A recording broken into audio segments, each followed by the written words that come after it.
here. Malcolm, do you have? I think. May I ask, what's the view on the extra 25,000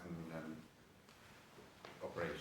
It's going to be subject to a planning permission with obviously a variation of the cap that's on it. They're offering a 5:30 start, I think it is 5:30 a.m. as opposed to the ones that can end in a bit earlier.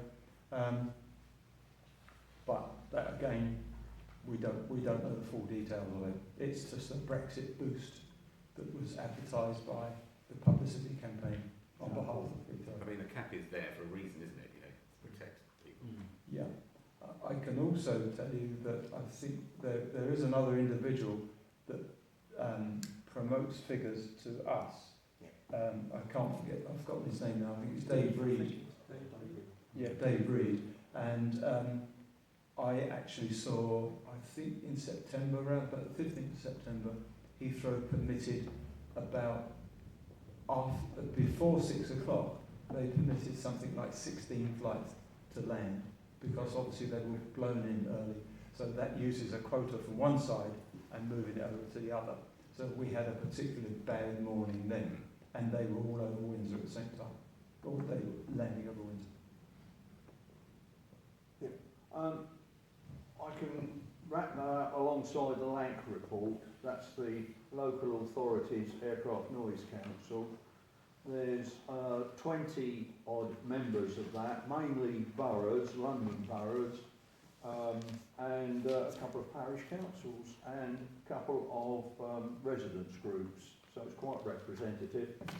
And it's attended by the environmental officers of most of the boroughs concerned, so there's a wealth of knowledge there, as well as a few old fogies who've been poking their nose into aviation issues for quite a long time.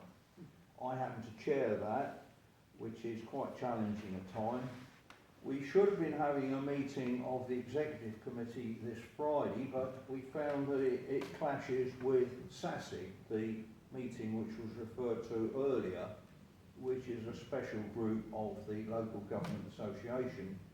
So we've had to cancel that, and we will be having a meeting on the 17th of November, on a Thursday instead of the normal Friday, and it will be a full council meeting.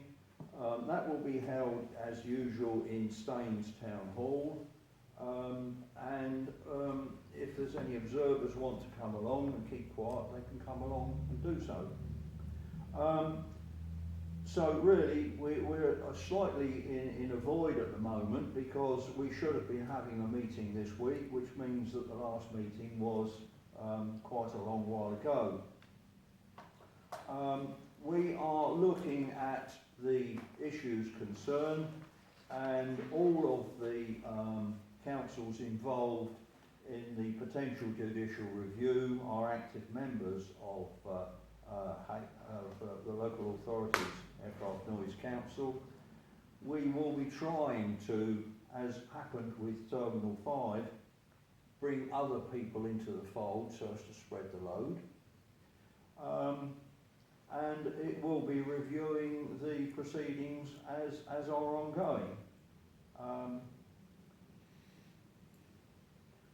It's one of the things which I think will be discussed at the next meeting will be, I would guess, very strong opposition to the proposal on the excuse that it's helping the Brexit business to introduce extra flights above that which was specified as a planning condition under Terminal 5.